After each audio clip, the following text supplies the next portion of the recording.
Nous avons reçu vendredi dans l'invité du journal Sandrine Moubenga, directrice générale de l'autorité de régulation d'énergie, pour parler de cette structure qui donne le temps pour la libéralisation du secteur de l'électricité en République démocratique du Congo. Place à l'invité du journal.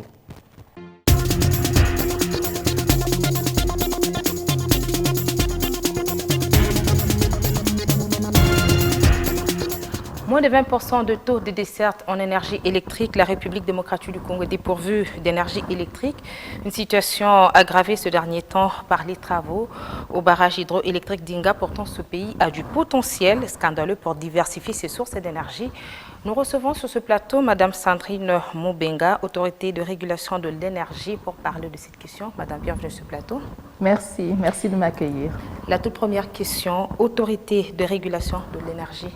C'est quoi sa mission? À quoi ça répond? Alors, l'autorité de régulation du secteur de l'énergie, ARE en sigle, qu'on appelle aussi AR, c'est un organe technique qui s'occupe de la régulation dans le secteur de l'énergie, de l'électricité en République démocratique du Congo.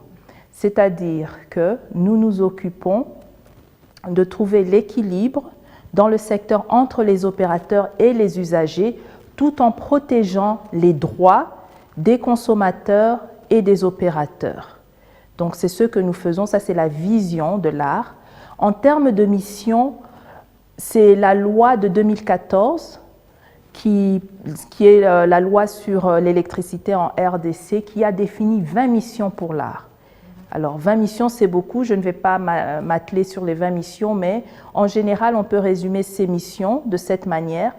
Tout ce qui a à voir avec la production, le transport, la distribution, la commercialisation, l'import et l'export d'électricité en République démocratique du Congo, nous les régularisons. Et nous pouvons comprendre que pour l'instant déjà, vous créez cet équilibre? Alors, nous créons cet équilibre, je ne sais pas si ça serait aux opérateurs et aux consommateurs de répondre à cette question, mais il y a déjà des impacts de notre présence, si c'est ce que vous voulez savoir, depuis que nous avons été nommés le 17 juillet 2020.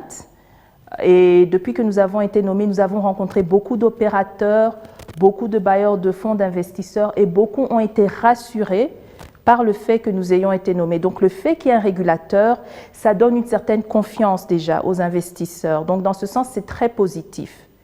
Et il y a déjà un impact. Donc, une chose que nous avons réalisée depuis que nous avons pris notre rôle de directrice générale, c'est que nous avons pu classer la République démocratique du Congo dans l'index de réglementation en électricité en Afrique. Donc, la Banque africaine de développement a un index où elle classe tous les pays africains pour la réglementation en électricité et nous avons pu classer la République démocratique du Congo pour la première fois. Aujourd'hui, le secteur est libéralisé? Tout à fait. La création de l'AR ainsi que de l'ANSER vraiment permet de libéraliser le secteur de l'électricité en RDC. Alors nous savons qu'il y a plusieurs sources d'énergie électrique. Parlons de la République démocratique du Congo. Sur quel type d'énergie faudra-t-il plus s'appuyer? Ça, c'est une très bonne question qui dépend en fait du site. Où est-ce que vous vous situez? Donc, si vous êtes dans un endroit où il y a des rivières, comme vous savez, avec le fleuve Congo, on a beaucoup d'affluents. Alors, l'hydroélectricité serait vraiment ce qui serait à encourager, tout simplement parce qu'il y a moins de gaz à effet de serre. Donc, en termes d'environnement, il y a moins d'impact. Le solaire également? Oui, il y a aussi le solaire, mais si on parle de la relation coût, le solaire serait la deuxième source, encore en fonction du site que vous avez. Et pour l'instant, on peut comprendre que vous recevez quand même des investisseurs intéressés à ces secteurs. Et c'est quoi le profil que vous leur présentez ou que vous définissez? Ça, c'est vraiment une bonne question parce que comme je l'ai dit tout à l'heure, nous avons des opérateurs dans différents secteurs. Ils peuvent venir pour produire, ils peuvent venir pour construire des lignes de transport, ils peuvent venir pour faire la distribution ou bien la commercialisation ou l'import et l'export. Donc les investisseurs que nous avons reçus jusque-là, ce sont des investisseurs qui sont intéressés par la production. La majorité sont intéressés par la production et cette production se situe souvent à l'est du pays ou au sud, là où il y a des mines. Donc c'est un peu ce que nous avons vu depuis que nous avons assumé notre rôle depuis juillet. Une autre question en rapport avec notre entretien. Les études des experts démontrent que la République démocratique du Congo peut avoir comme première source des revenus l'énergie. Est-ce que vous êtes d'accord avec eux? Si oui, que prévoit votre agenda dans ce sens? C'est toute la raison d'être de l'autorité de régulation du secteur de l'électricité.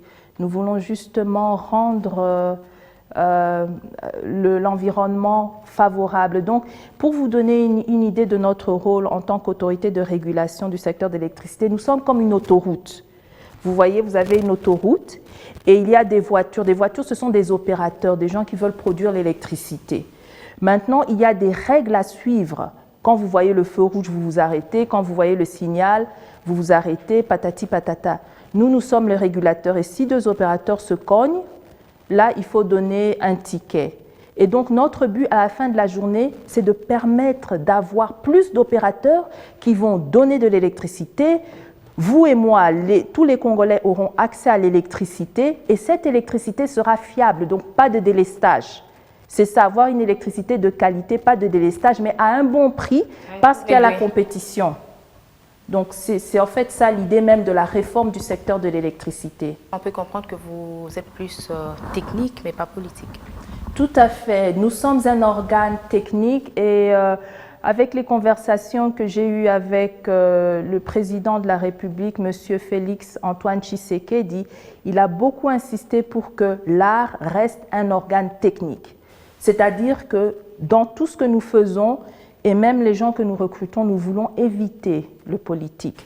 Et quand vous voyez, même quand vous parlez à des investisseurs, en fait, c'est un des éléments très importants pour les régulateurs. Dès qu'il y a un aspect politique, ça fait fuir les investisseurs. Parce qu'ils se disent, aujourd'hui, vous prenez une décision. Si le politique intervient, dans 2-3 ans, cette décision sera annulée. Donc, notre investissement ne sera jamais remboursé. Nous ne sommes pas sécurisés. Donc, en restant technique, nous sécurisons les investisseurs. Il est vrai que vous allez rester technique tout en dépendant de la politique du pays. Tout à fait. Nous restons techniques tout en dépendant de la politique du pays, mais en tant que régulateur, nous nous référons toujours aux lois. Le régulateur fait office de OPJ. Donc ça, c'est aussi quelque chose à savoir et qui est assez spécial. Donc nous, c'est vraiment la loi et l'aspect technique. Au déficit énergétique, on doit aussi ajouter le déficit en ressources humaines. Où en êtes-vous avec votre combat pour le STEM? Bonne question. Les STEM sont très importantes parce qu'elles permettent de former la main-d'œuvre nécessaire, les techniciens, les ingénieurs qui sont nécessaires dans le domaine. Alors, j'avais créé une ONG avec des amis depuis 2018, STEM DRC Initiative. Depuis que nous avons créé l'ONG, nous avons donné déjà une 60aine de bourses pour que les Congolais puissent étudier dans les STEM. Notre but, c'est de faire la promotion des sciences, technologies, ingénierie et maths, afin que le Congolais puisse trouver des solutions à nos propres problèmes. Donc, depuis la création de STEM DRC, nous avons donné une 60aine de bourses. Nous avons créé le premier prix d'excellence en STEM en RDC et nous avons construit le premier centre de STEM. Nous l'avons construit à Walungu, près de Bukavu. Et cette année, je suis heureuse d'annoncer que nous offrons 100 bourses pour les étudiants et nous sommes en processus de sélection de ces bourses. Donc voici quelques réalisations et aussi une réalisation importante de STEM DRC. En réponse à la COVID, nous avons créé un respirateur made in DRC, fait ici au Congo, afin que les gens puissent avoir plus de chances de survivre. Madame Sandrine Mubenga, nous vous disons merci d'avoir disponibilisé de votre temps pour échanger avec nous. À moins qu'il y ait un aspect des choses sur lesquelles nous ne nous sommes pas attelés, qui nécessitera certainement une insistance de votre part pour que le message puisse passer. Encore une fois, merci de m'accueillir ici aujourd'hui. L'art est un organe technique. Nous sommes situés sur l'avenue Lukusa dans le bâtiment Orgaman au 2e étage. Vous pouvez nous atteindre par notre website et par notre email, contact. Le website qui est déjà opérationnel ou qui sera lancé la semaine prochaine? Il sera lancé la semaine prochaine, oui, merci. Le website sera lancé la semaine prochaine et nous avons aussi une adresse email. Donc nous sommes accessibles et nous sommes là pour vous servir. Merci et à la prochaine. Merci.